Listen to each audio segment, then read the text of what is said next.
Hey, Facebook and YouTube peeps. Before I get started with the presentation of what I did today in the Maricopa County election audit, I'd like to plug a couple of websites where you can get really great information. One of them is John Navarro's site, theanomicage.com.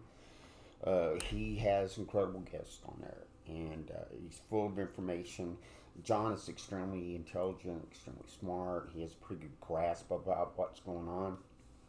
And then the Caribbean to Midnight site with John B. Wells.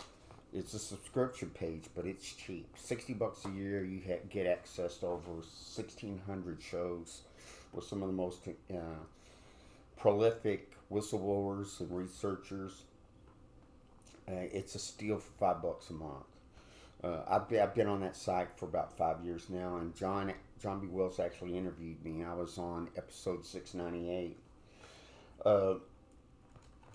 Before I start talking about what the notes that I took about the audit, I want to relate a story to you. When I was 12 years old, I lived in Lubbock, Texas, and we lived on the outskirts of Lubbock, and the zoning laws were pretty lax, and people could actually grow chickens in their backyard if they wanted to.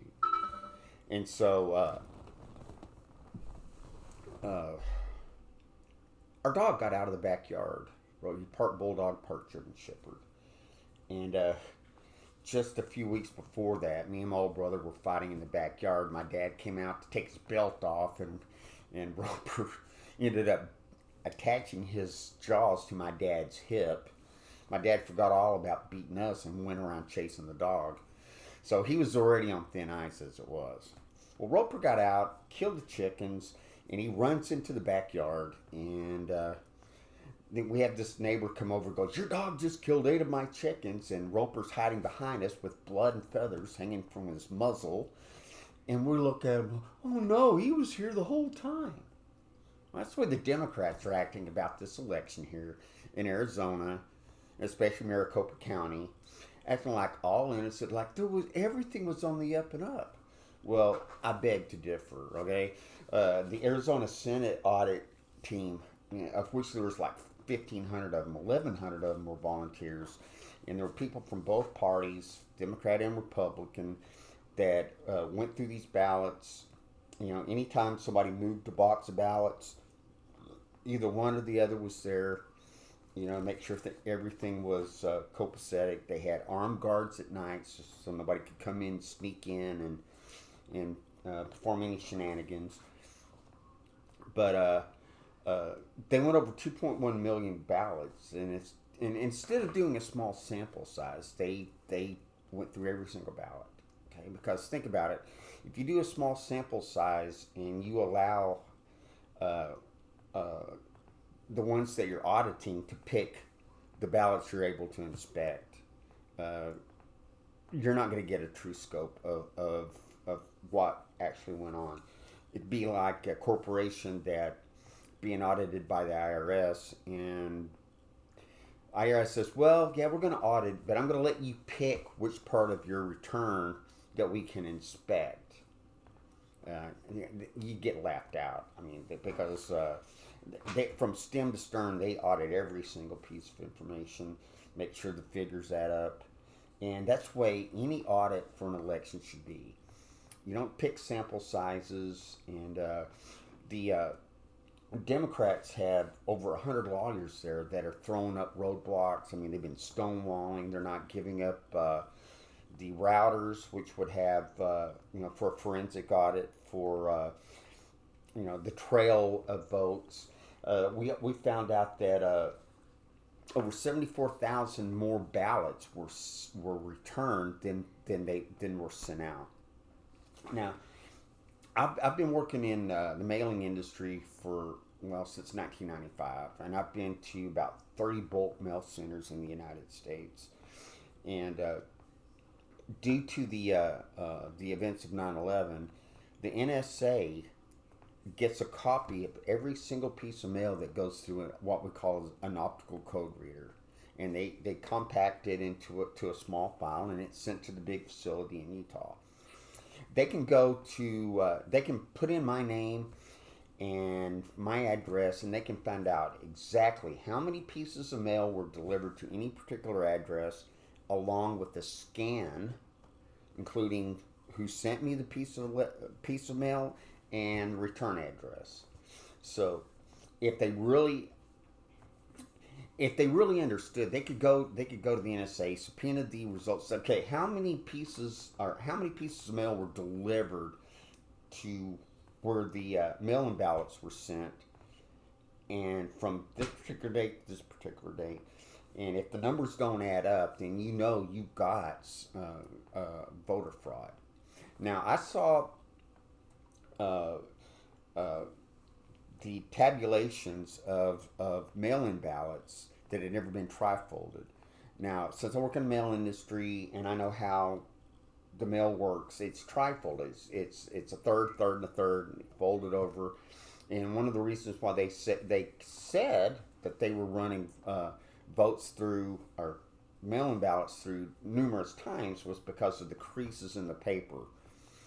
Well, there was also video evidence of whole sheets of paper just like this, okay?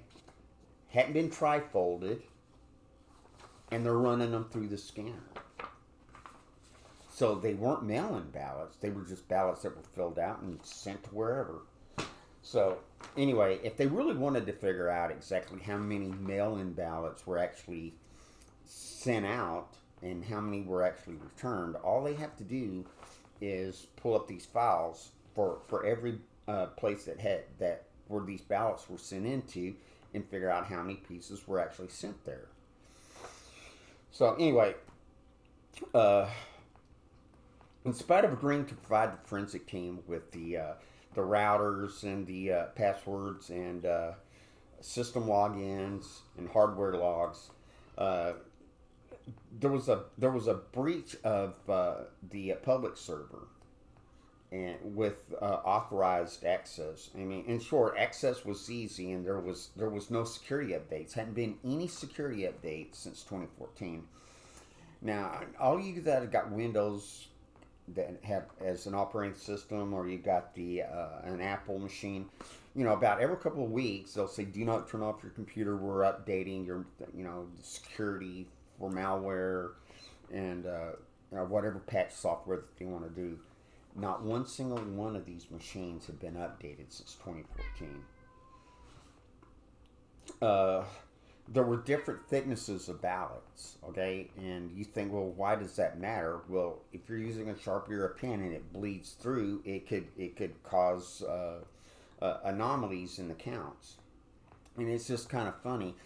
The registered Democrats got a thicker ballot than those that were registered Republicans. So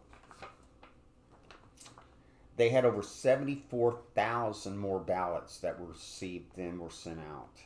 Surprise, surprise. 11,326 people that were not on the voter rolls on November 7th suddenly appeared on December 7th and having voted. So just right there, that's over 88,000, almost 89,000 votes, just in Maricopa County alone, that have anomalies to them. And they didn't validate signatures either. 18,000 people that voted on the 7th disappeared from the voter rolls after the election. Now, and there were also duplicate ballots, and there was no what I call a serial number, because every ballot is numbered. So they had 18,000 ballots that had no serial number, so no way to trace or track these people.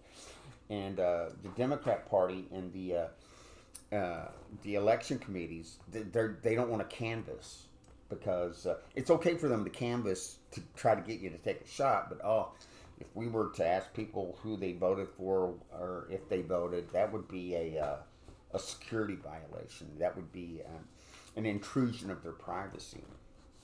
And if you believe that, I got a bridge in Brooklyn I want to sell you. The routers work on a first in, first out type of thing. So no matter how much information is put in, once it reaches a certain limit, then it deletes the old information to make room for the new. And there was over 37,000 queries where they were logged into the server, and basically it was basically what was done. There was a purposeful thing done to delete old information going back to around the election. Now the farthest thing to go back is February 1st of this year.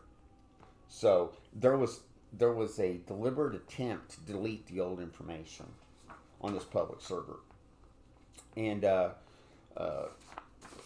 were over 37,000 queries, and so the furthest thing to go back to is February.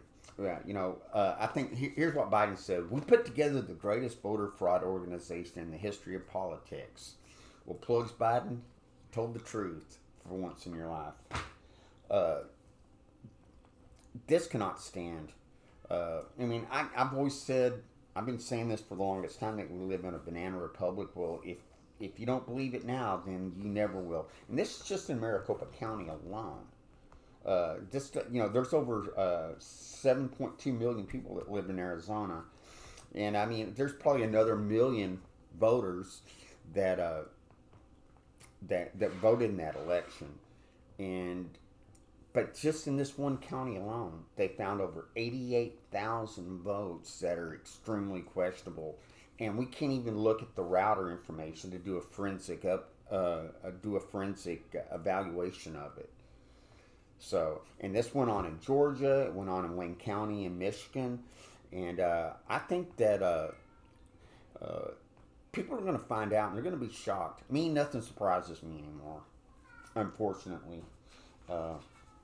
I didn't believe in the integrity of the elections to begin with, because you either get a left-wing, right-wing body in the middle controls them both. You may want Arby's, but you're getting a hamburger. You're either getting Burger King or McDonald's, because at the very top they are all they all work for the same people. Trump was one of those people that I think it was a fluke that he got in. I think that the overwhelming amount of support for Trump is the reason why he was able to beat the system. 90% of every article that was written by Trump, or written about Trump on the bought and paid for media, was negative. So for 4 years, people were beaten down with negativity about Trump, but yet he got 10 million more votes in 2020 than he got in 2016. And anybody that believes that Joe Biden inspired 81 million people to vote for him, the guy's a human gaff machine. He couldn't lead a pack of starving dogs to fresh meat with the blood of the fresh kill dripping from his sleeves. That's just how uninspiring he is. And any rally that he gave, it was just, you could count them individually. Where Trump, even during the COVID scare, he had standing room only. But yet, Biden didn't have hardly anybody show up for any of his rallies. And it don't add up at all. The guy's totally uninspiring anyway, and he is even now. So anyway, I'll be back with the more that there's going to be more hearings. There's going to be more footage about the audit in Maricopa County, and from there they're going to be going to Wayne County in Michigan, and then they're going to be heading to Georgia to do the same thing. And let's see if the same stonewalling goes on. Anyway, this is Dale, still reporting on the coup. Love you guys. Talk to you soon.